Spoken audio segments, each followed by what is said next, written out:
नेते जनतेचे नोकर असतात हे नेपाळचे पंतप्रधान बालेन शाह यांनी सिद्ध केलंय। नायक सिनेमामधल्या अनिल कपूर सारखे बालेन शाह यांनी असे काही निर्णय घेतले ज्यामुळे संपूर्ण जगामध्ये सध्या बालेन शाह यांच्या निर्णयांची चर्चा आहे।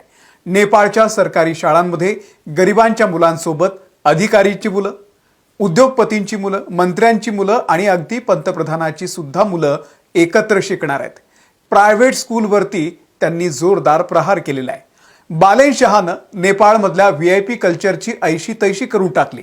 मंत्र्यांच्या मागे पुढे फिरणाऱ्या 10-12 गाड्या, सिक्युरिटी हे सगळं त्यांनी हटवलंय आणि ट्रॅफिक पोलिसांना सांगितलं की कोणाचीही गाडी असू दे, चेकिंगसाठी नाही थांबली तर मोठा दंड लावायचा आणि केस ठोकायची।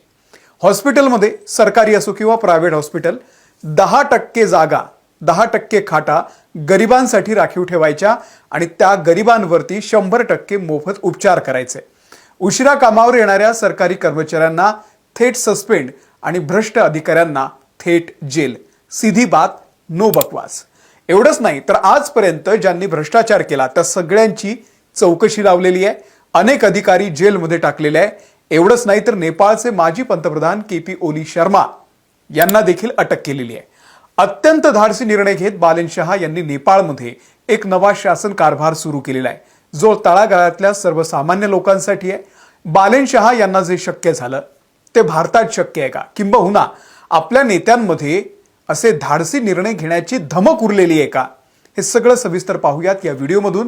व्हिडिओ शेवटपर्यंत बघा कारण हा व्हिडिओ आपल्या सुद्धा कामाचा आहे। नमस्कार, मी अमोल किन्होळकर, आपण पाहत आहात महाराष्ट्र टाइम्स ऑनलाईन। तर नेपाळमध्ये काही महिन्यांपूर्वी जगातला पहिला जेन झी प्रोटेस्ट झाला होता। सगळे भ्रष्ट सत्ताधारी सळो की पळो करून सोडले होते जेन झी मुलांनी। खरं तर आजच्या घडीमध्ये भारताला याची सगळ्यात जास्त गरज आहे, पण आपल्याकडे असं होईल असं वाटत नाही।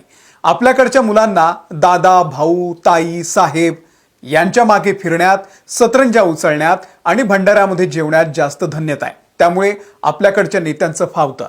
असो तर नेपाळमध्ये जेनझीनं सत्ता उलथवून लावली, पुन्हा निवडणुका झाल्या आणि त्यात युवा नेता बालेन शाह यांचा विजय झाला।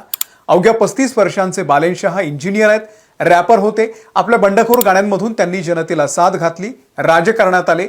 राजधानी काठमांडूचे ते महापौर सुद्धा होते आणि जेनझी आंदोलनाचा चेहरा होते बालेन शाह। तर बालेन शाह आता पंतप्रधान झालेले आहे, सत्तेत आले। नेपाळमधल्या भ्रष्ट सिस्टीमवरती त्यांनी पहिला सर्जिकल स्ट्राईक केला।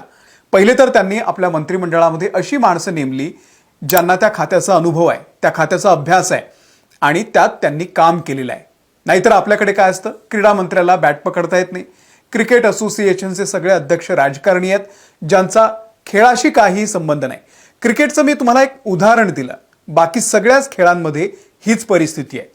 बालेन शाह यांनी काय केलं तर नेपाळच्या अर्थमंत्रीपदी स्वर्णिम वागळे यांना बसवलं, ज्यांनी वर्ल्ड बँकेमध्ये 25 वर्ष काम केलंय। आरोग्यमंत्री निशा मेहता ज्या दिल्ली एम्समध्ये नर्स होत्या, तळागाळातल्या समस्या त्यांना जास्त माहिती आहे। आणि सुदान गुरुंग यांना गृहमंत्रीपद दिलंय, जे काठमांडूच्या क्लबमध्ये डीजेचं काम करायचे। या सगळ्या मंत्रिमंडळामध्ये कोणीही राजकीय राजघराण्यातून आलेलं नाहीये।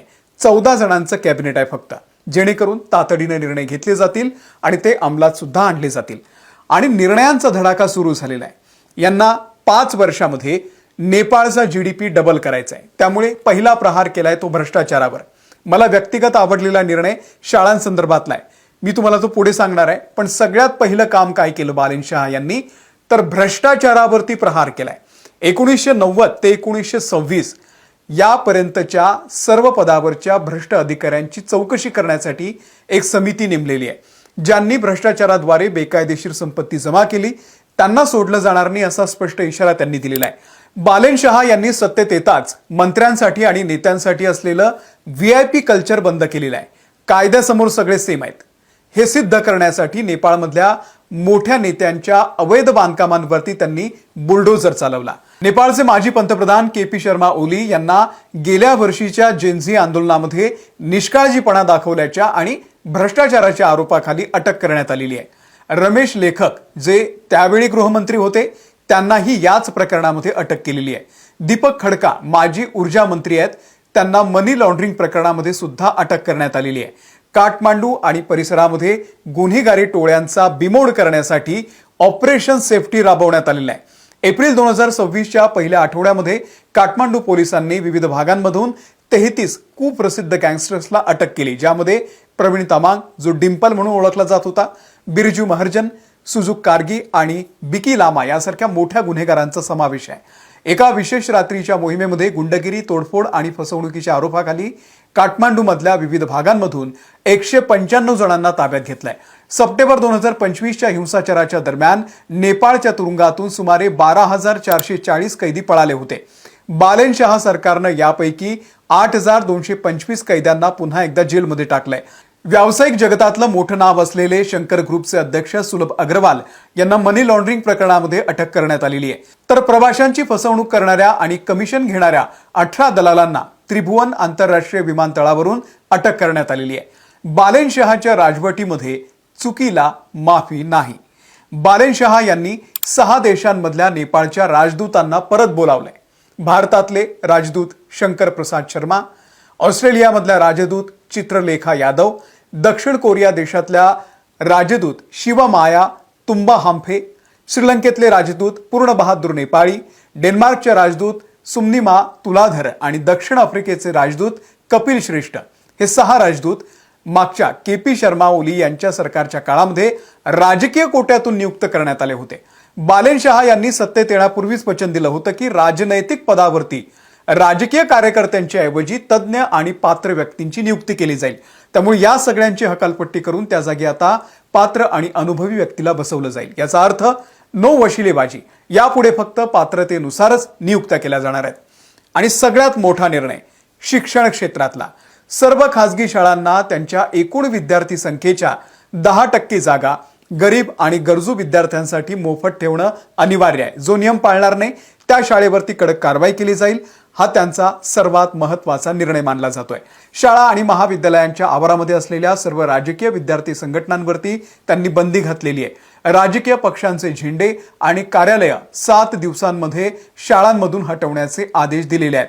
ज्या खासगी शाळांची नावं परदेशी आहेत, उदाहरणार्थ ऑक्सफर्ड, केम्ब्रिज, त्यांना वर्षाच्या अखेरपर्यंत आपल्या शाळांची नावं बदलायची आहेत. नेपाळी संस्कृतीशी संबंधित नावं ठेवणं बंधनकारक आहे. लहान मुलांवरचं अभ्यासाचं ओझं कमी करण्यासाठी 5वी पर्यंतच्या सर्व पारंपरिक परीक्षा रद्द केलेल्या आहेत.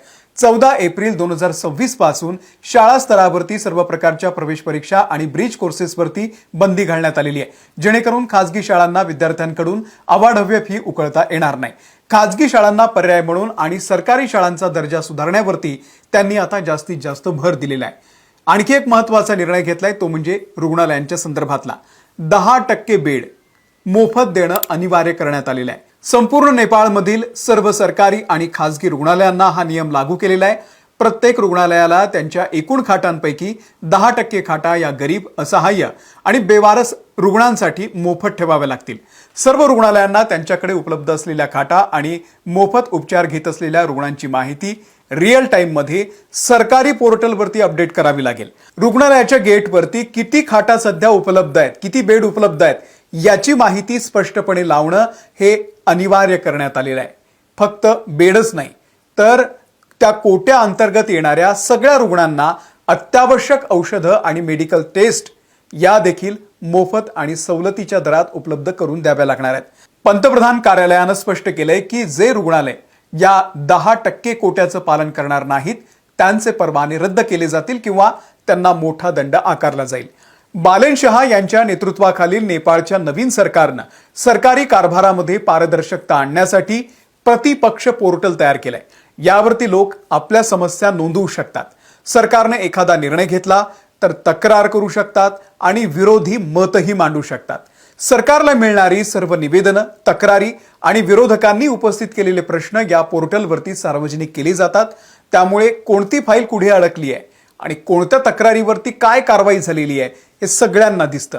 या पोर्टलवरती आलेल्या महत्त्वाच्या प्रश्नांना संबंधित मंत्रालयानं ठराविक वेळेमध्ये म्हणजे 7 ते 15 दिवसांमध्ये उत्तर देणं बंधनकारक आहे.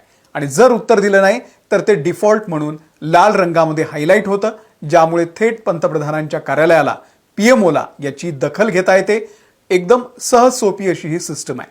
VIP कल्चर, सिक्युरिटी, गाड्यांचे ताफे हे सगळं बंद करून ट्रॅफिक पोलिसांना स्पष्ट सांगितलेलं आहे की सगळ्यांची कसून चौकशी करा. नियम मोडणारा व्यक्ती कितीही मोठा असू दे, कितीही मोठा अधिकारी असू दे, नेता असू दे, त्याच्यावरती दंड लावा. अतिशय क्रांतिकारी निर्णय बालेन शहा यांनी घेतलेला आहे. ज्याला स्वतःची नाही देशाची चिंता आहे तोच नेता असे धाडसी निर्णय घेऊ शकतो. हे नेपाळसारखा देश करू शकतो तर आपला देश का नाही करू शकत? तुम्हाला काय वाटतं? आपल्याकडेही असं असावं का? असं आपल्याकडेही असावं, हे नियम आपल्याकडेही असावे, हे जर तुम्हाला वाटत असेल तर हा व्हिडिओ जास्तीत जास्त लोकांपर्यंत शेअर करा. या व्हिडिओमध्ये इथेच थांबतोय. ताज्या बातम्यांच्या अपडेटसाठी महाराष्ट्र टाइम्सच्या आमच्या यूट्यूब चॅनलला तुम्ही सबस्क्राईब करा. धन्यवाद.